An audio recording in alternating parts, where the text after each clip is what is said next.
Hello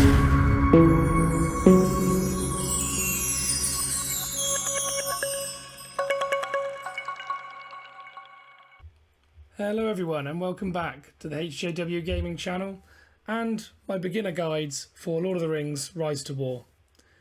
In this video I'm going to look further into the details and gameplay elements briefly summarised in my first basics video. If you haven't seen it yet, check out the link in the description. If you do enjoy this, please consider clicking on my channel and checking out some of my other videos, and maybe also dropping a like or comment to let me know what I can do better. So this video here is going to be based around commanders and gear, and just give it a very brief background and breakdown on how to set up commanders. So commanders are essentially the main focus of the game. They're required for army movements, resource gathering, capturing keeps or tiles, and fighting in wars. The commanders come in 3 tier groups, with generally the higher tier commanders being superior to the lower tier commanders, but being more difficult to recruit or more expensive as you go up the tiers. You can recruit a commander in one of 3 ways. Firstly, when you start your first season with a faction, one commander will be given to you at the beginning in order to play that faction, and this will usually be a commander that's very suited to the faction you choose. And then you'll also unlock a second commander as you progress through the chapters, and that's pretty soon on. I think it's the first or second chapter of the tutorial. These are always tier 1 commanders, and everyone in the faction always receives the same commander. So a quick breakdown of which commanders you can expect depending on the faction you choose. If you choose Gondor or Arnor, so the men-based faction, you'll receive Faramir as your beginner commander. If you choose the other men faction of Rohan, you'll receive Eowyn. If you choose Lothlorien or Lindon, you'll receive the elven commander Haldir, and if you pick Erebor, you'll get the dwarven commander Dwalin. For the evil side, if you pick either Mordor or Angmar, you'll receive the orc commander Agzok, and if you choose Isengard, you'll get the Uruk-hai commander Ugthak. And finally, for selecting rune, you get the evil men commander Khaldun. Keep an eye out for some guides on these commanders coming out on my channel in the hopefully not too distant future. The second way to recruit a commander, which is almost completely luck based, depending on how much you're willing to spend, is through pulling their invitation letter from the Matham chest. So when you open a Matham chest, you have a small chance of receiving the invitation for each commander in the game. However, these have very rare find rates, with the tier 1 commanders only appearing around 2% of the time, the tier 2 commanders 0.8% of the time, and a measly 0.1% chance for a tier 3 commander. So don't expect to get these regularly. I know a lot of players, particularly free-to-play players, who've never received the invitation for a T3. Finally, the last method, and most common way that people will get their new commanders, is through grinding the respect through individual respect items. These respect items, which are either unique for each commander, or maybe one respect item actually serves 1 or 2 different commanders, can be obtained either through Matham chests, you can get some through the Red Book of Westmarch, or you can get them through the exchange in the Matham Exchange. To recruit a commander for the first time, it will take 30 of their respect items to get enough respect to recruit the commander. Once you have a commander recruited, you can continue to try and obtain more of the commander's respect items in order to increase their respect level. Each respect level grants you 1 more skill point to make your commander more powerful, and at respect level 3 and respect level 5 you also gain access to additional skill trees and abilities for those commanders.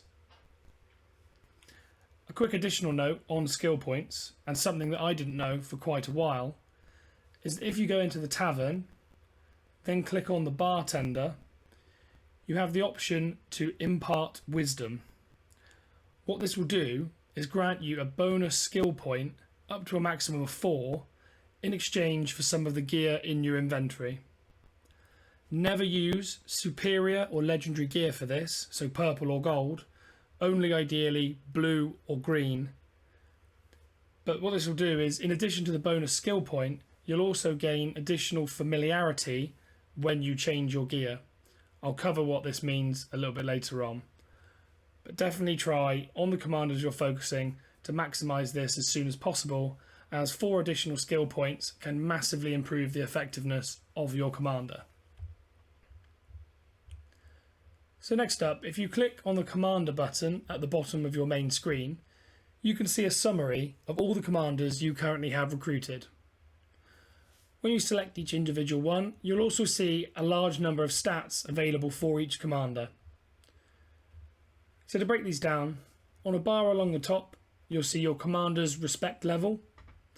As I've said, for each commander respect level, you gain 1 skill point, and these are valuable in increasing the power of your commanders, as skills provide huge boosts to either the commander's damage itself, the army damage, or you can reduce damage through perhaps evasion, debuffs, or other boosts. The next available statistic is command. This is the number of troop command this commander can maintain in his army. This increases by 1 per level, plus some commanders have higher command than others. For example, Theoden, once he hits level 20, gains additional command because of his leader speciality.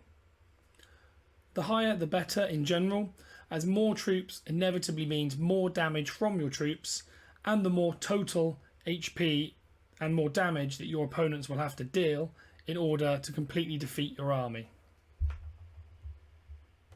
Troop command can also be increased by increasing the level of the military academy within your main keep. This will be discussed in a later video where I cover building up your keep. The next statistic available for your commander is your commander's might. Each commander gains might per level, though the amounts vary per commander. Clicking this will show the gain per commander level and the bonus given by the equipment currently utilised on your commander, and how this correlates to your army's damage. Higher might will also increase the damage your commander deals when he has physical based skills, if skill points are allocated to these. The third statistic along this bar is your commander's focus. Again, clicking this will show your gain per level and equipment bonuses. Higher focus results in less damage received for your army. Some skills are also boosted by increased focus. For example, some of Gandalf's healing skills or the damage dealing skills of Galadriel. The last statistic here is your commander's speed. So speed dictates in war the turn order for your troops. So if your commander has higher speed, your troops will act in war before your opponents, which can be important because of course dealing damage and reducing the opponent's numbers of troops will therefore also reduce the damage you take from them, as there'll be less of them dealing damage.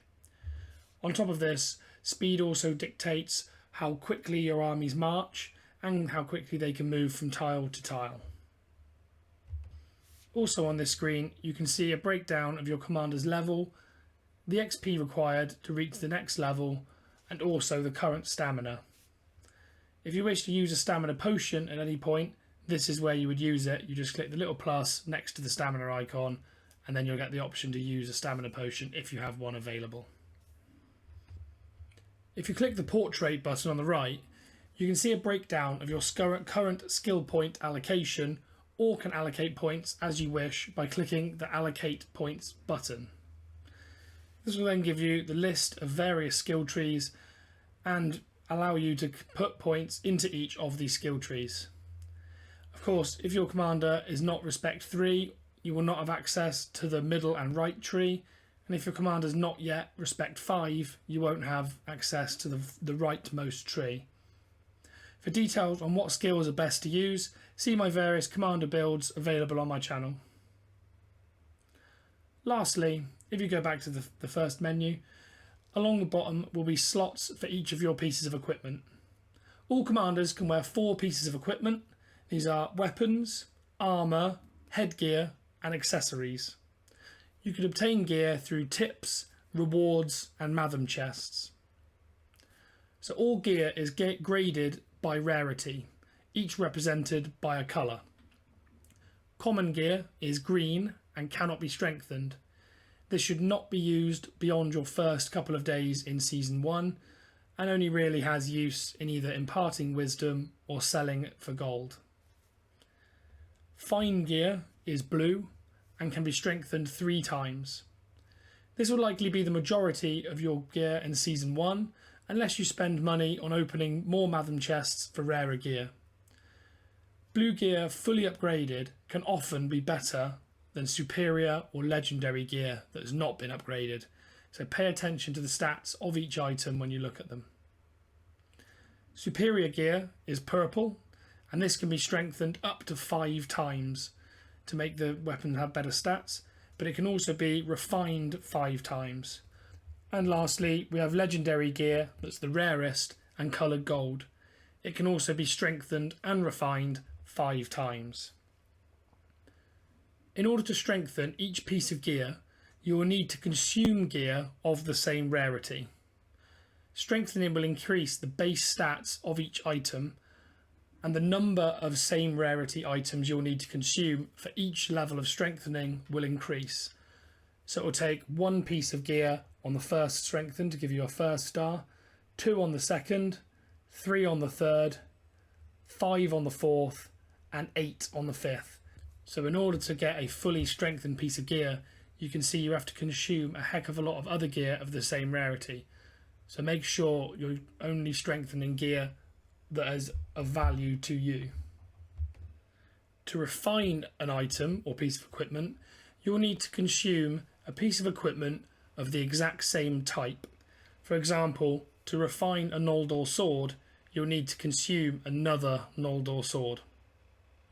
This will not affect the base stats of the item, but will boost the unique buff the item gives.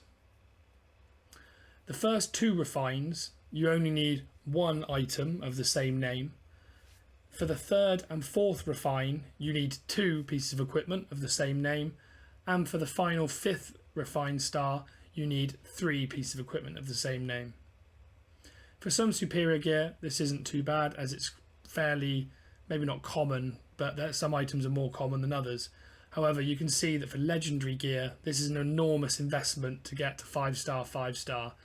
So I would definitely recommend focusing, particularly if you're a free-to-play player, on only having 1 legendary sword or weapon, 1 legendary piece of armour, 1 legendary headgear, and 1 legendary accessory, and just focusing on that 1 until you have it fully strengthened and maybe a couple of times refined.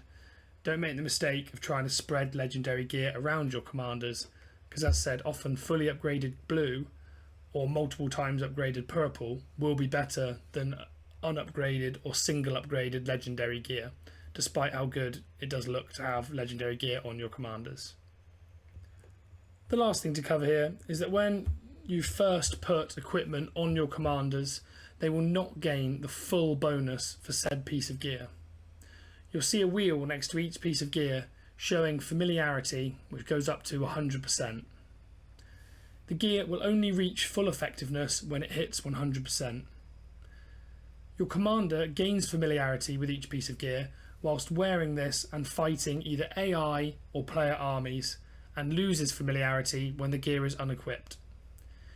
When first equipped, your familiarity will start at 0 unless you've done the impart wisdom mentioned earlier in the video, in which case it will start at 50%, so you'll have slightly better stats when first equipping a piece of equipment than if you didn't do the impart wisdom. If you want to see some of the best combinations of troop and gear for each commander, check out the other videos on my channel. Otherwise, that's all there is to cover here.